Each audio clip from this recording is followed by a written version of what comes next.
Tamara St. John, who overcame. Today's guest, Aajonus Vonderplanitz, definitely has some ideas about what we should be eating, and it's really an honor to have him on the show. He is the author of The Recipe for Living Without Disease and We Want to Live, and his website is wewanttolive.com, and the 2 is the number 2, so it's wewanttolive.com. And so thank you so much, Aajonus, for joining us today. I appreciate it very much. Well, hi, Justin. Thank you for having me. Yeah, so you are in Malibu, is that right? Yes. Malibu, California, and recently you've done some traveling to Asia or overseas? Well, yes, I do. I frequently travel there. I will be traveling to South Africa next week, and then Australia after that. And then I'll return to the state and do a tour here. Oh, wow. So do you have any strategies for traveling like on planes and not have it deplete you so much the way it normally does? Yeah, I wear a mini layered cotton organic mask because the benzene is high. Only in Australia, where the pilots and flight attendants union filed suit against the airlines and won about 7 years ago. Uh-huh. So all the planes that fly into Australia have to have a filter system in the air duct so that benzene exhaust does not enter the cabin and the pilot's cubicle. Only in Australia does that occur. Oh, wow. So every other plane that you fly in throughout the world is full of benzene. Oh, my gosh. Wow. So that's a little disconcerting for me because I'm half Australian and I go there quite a bit. So what do you wear, like a mask on that flight? Is that what you do? Yes, I had a mini layered cotton mask, organic cotton mask made. Plus I take a organic cotton handkerchief and fold that into many folds.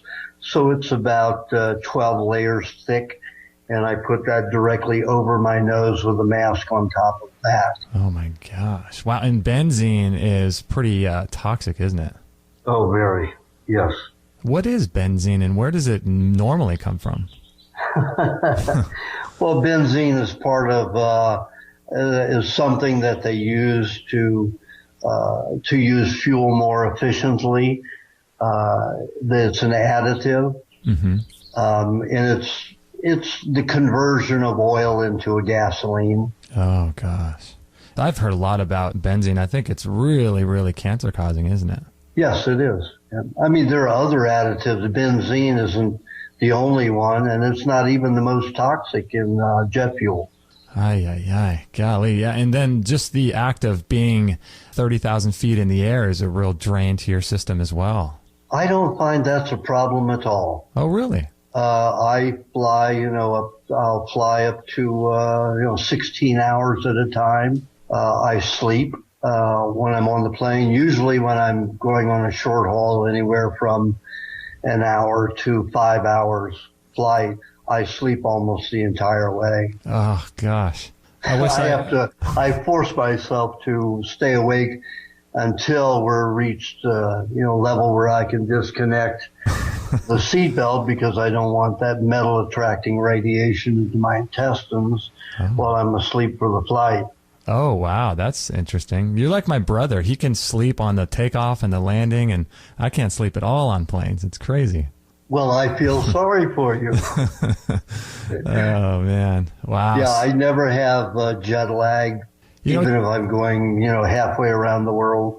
It's interesting you said that about the seatbelt because I guess all metal would be an attractor because I've heard of that like with metal coils and springs underneath your bed at night. But I guess the same would be true if you had that metal on your waist during the flight. Right over your solar plexus. Not a good thing. So what happens? The energy gets drawn to that somehow? Yes. Well, metal attracts. It's an antenna. And your body, along with it, even adds more of an absorption.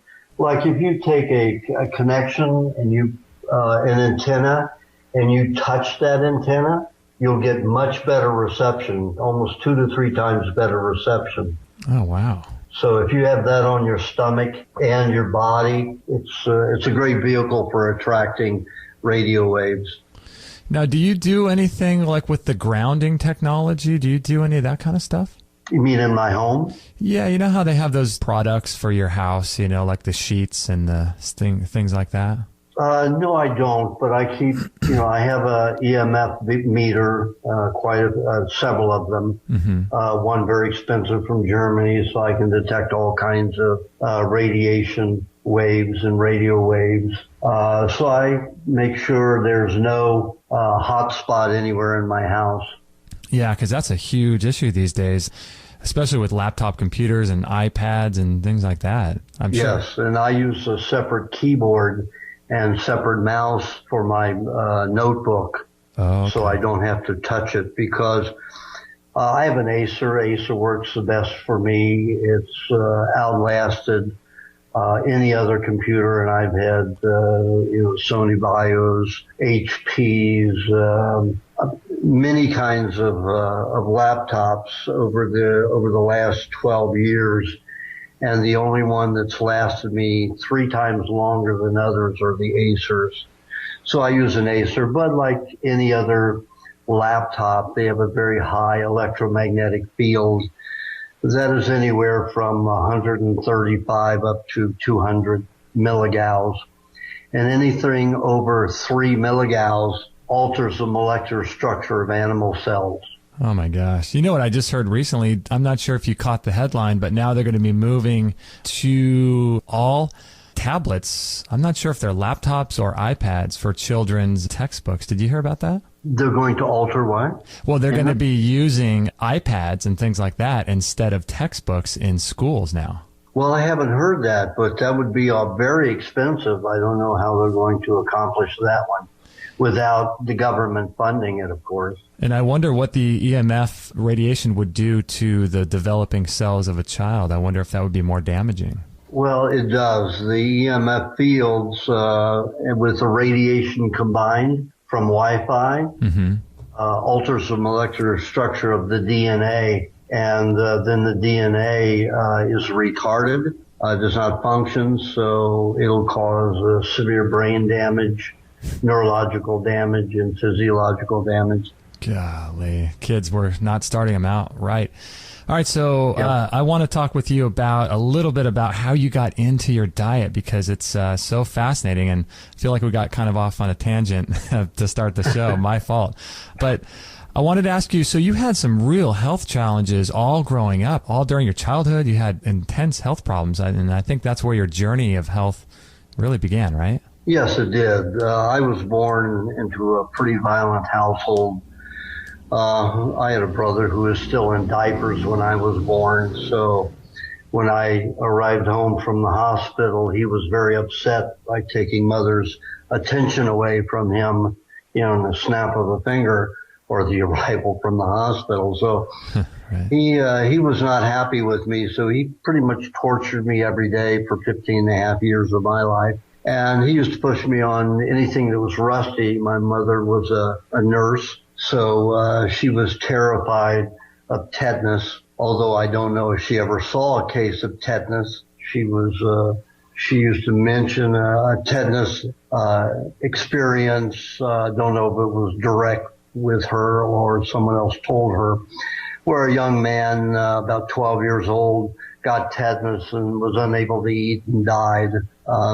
A lot of these things that the medical profession promotes are all from the pharmaceutical propaganda voice. So a lot of these diseases are not really diseases at all. Anyway, I got 3 tetanus shots by the time I was 18 months old, and that caused me to be autistic. So it cut off the part of my brain that relates images to language. Okay. And sound to language. So it was very difficult for me to get through schools. By the time I reached 8 years old, I learned to mimic language like a parrot, but I did it on sound waves. I heard, repeated sounds, which were considered words, but my mind couldn't understand what a word was or a concept was when it came to language. But I parroted, I cheated my way through schools. I always picked the smartest, most sensitive girl in the class to sit next to and copy her hieroglyphs. Right. And that's how I got through schools, basically. Except for math, I was an idiot savant there. You give me a math problem, and I just write the answer without having to go through the formula to get it. Wow. So I got accused of cheating in math all the time because I would just write the answer and not the formula. But, you know, they tested me in several different ways and found out. So then they thought I was a genius about everything, right. Which, you know, I was not. I was an idiot. So by the time I reached 12 years old, I had developed peritonitis, perforated intestines, misdiagnosis of appendicitis. They gave me shots every couple of hours for almost 5 days and completely poisoned my body even more. I was borderline diabetic at that point. And then when I received my third polio vaccine at 15 and a half, that incited juvenile diabetes and angina pectoris. The angina pectoris was unable to be detected physiologically because the medical profession looks for a physiological derangement, a genetic malformation of the heart or congestive heart failure to cause heart attacks, angina. So I had 300 heart attacks between the age of 15 and a half and 22, and 50 of them made me unconscious. But because I was autistic and I did not really understand all the medical terrorisms that are discharged out there to make you go to a doctor, I wasn't indoctrinated with those. So when I realized when I was in pain, if I just relaxed my body and tried to distance myself from the pain, pain would ease. So that was an automatic thing for me. So when I had a heart attack, I didn't tense up and lock the muscles into, you know, like a Charlie horse, because that's what a heart attack is. Oh, okay. The lactic acids and other compounds build up in the muscle, and then they go into a spasm and your heart stops. It's a Charlie horse, very painful. Oh, okay. So I had tremendous amount of pain from these, but I knew that I just had to focus on distancing myself from the pain. So I didn't tense. You know, when you tense with the Charlie horse, it gets worse. Right. Well, with my heart attacks, I knew not to do that. So I didn't die in any of those occurrences, but they were very painful, and people would see me in school, grab my heart area and, you know, fall on the desk and then fall on the floor sometimes. Jeez. So I was taken to the doctor many times and, you know, they didn't find anything. So they told my parents it was all in my head. Now, I'm autistic. I can't even understand the language. And they're saying it's in my head, some kind of mental, you know, thought process. Yeah. And that's what the doctors run to when they can't come up with another kind of ridiculous answer that seems to make sense. So, you know, with all the vaccines that I had and with all the medications through all these events, I was very fatigued, chronically fatigued, and then pain everywhere in my body, fibromyalgia. By the age of 3 years old, by the time I was 8 years old, I had to do something about it because my parents would come in with a belt to get me out of bed in the morning, and that was very painful. Oh, yeah. So what I did was I noticed that at 8 years old, I noticed that my parents were drinking coffee and that it gave them a buzz. So I sipped a little of their coffee and it gave me a definite buzz and charge. So I thought that's what I want. So I poured myself a cup of coffee, and both my parents, you know, got very upset. Yeah. And basically they freaked. And of course they wouldn't let me. So I would go in at nighttime in the middle of the night, take whatever coffee was left in the pot. They always left anywhere from a half to 3/4 of a cup in the pot, and they poured out in the morning and then start a new pot. So I poured that into a jar, put a lid on it, put it under my bed. So when I got the first, you know, rise and shine, not with a happy tune though, rise and shine like a military thing. So I'd pull the coffee out from under the bed and drink it. And then in school, I was constantly sleeping during classes because it was impossible for me to sleep at night. I was always in terror if my brother or father were going to come in and hurt me during the night. And then, of course, the boogeyman under the bed. So I was in terror all the time. So I'd sleep maybe an hour or two at night. And most of the time I just slept through my classes. Well, that got to be a violent process, too, where I'd have to go to detention and other things. So I began smoking at 8 years old. So between classes, I'd go out in the woods on the school grounds and smoke half to a whole cigarette. And that would charge me for another hour or two. So by the time I reached 16 years old, I was drinking 11 cups of coffee a day and smoking 2 packs of non-filtered cigarettes. And then I started drinking as well so I could sleep at night. So by the time I reached 19, I developed an ulcer, a bleeding ulcer. And, of course, Maalox they put me on, and Maalox absorbs all of your hydrochloric acid, so I was unable to digest food. So then I developed cancer right next to the ulcer, and they decided they had to do a vagotomy pyloroplasty, which is a stomach surgery. They severed all the vagus nerves to the stomach so I would never again secrete hydrochloric acid, which means they put me in the category of octogenarians who can't digest properly. So that caused a tumorous reaction to the incision. So the entire 6-inch incision on my stomach turned tumorous all the way from my skin to my stomach. It got as high as 3/4 of an inch high and up to 1.5 inches wide tumor. Wow. So they irradiated that. I had 10 weeks of intense radiation therapy. And it should not be called therapy. It should be called treatment because it's certainly not a therapy. Right. Irradiating any part of the body destroys the DNA's ability to reproduce for cellular division. So, of course, you stop all healing in that particular area, and it can move to other areas of the body. So that gave me blood-bone cancers, the radiation therapy. Also cauterized my spine. You know, if you take malleable clay and you fire it at like cone 10, well, that's what radiation therapy is. Cauterized my spine, so it was no longer malleable. It was like, granite.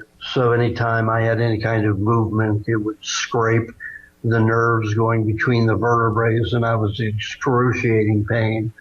I had a movement quotient of probably 2 inches. And then I was in excruciating pain. It used to take me 5 minutes to sit down. Oh, my gosh. Because I had to move so slowly. I mean, slower than turtle speed. Oh, my gosh. Then they decided since I developed blood and bone cancer, now they weren't taking responsibility to any of their so-called therapies cause these problems, but, it's recorded in science and history of what radiation therapy does causing blood and bone cancers. Right. So then they gave me chemotherapy. That was very short-lived because it basically made me a total invalid. I couldn't sit or do anything. I had to lie on a wooden floor with no support because if I bent my spine at all, curved the spine, I was in excruciating pain. I was lucky to sleep 10 minutes at a time without waking in excruciating pain. And then I tried to drown myself to get away from the pain. And instead of dying, I don't think anybody drowns in a bathtub. I've tried it. It just doesn't work. Not happening. Anyway, I fell asleep in the bathtub in a hot bath. I thought the heat would, of course, put me to sleep or make me numb to dying, drowning. So I had the tub probably about 110 degrees. And I fell asleep for 2 hours. And the first time in almost a year, I had slept for more than 10 minutes. Wow. So I was very delighted. So I began living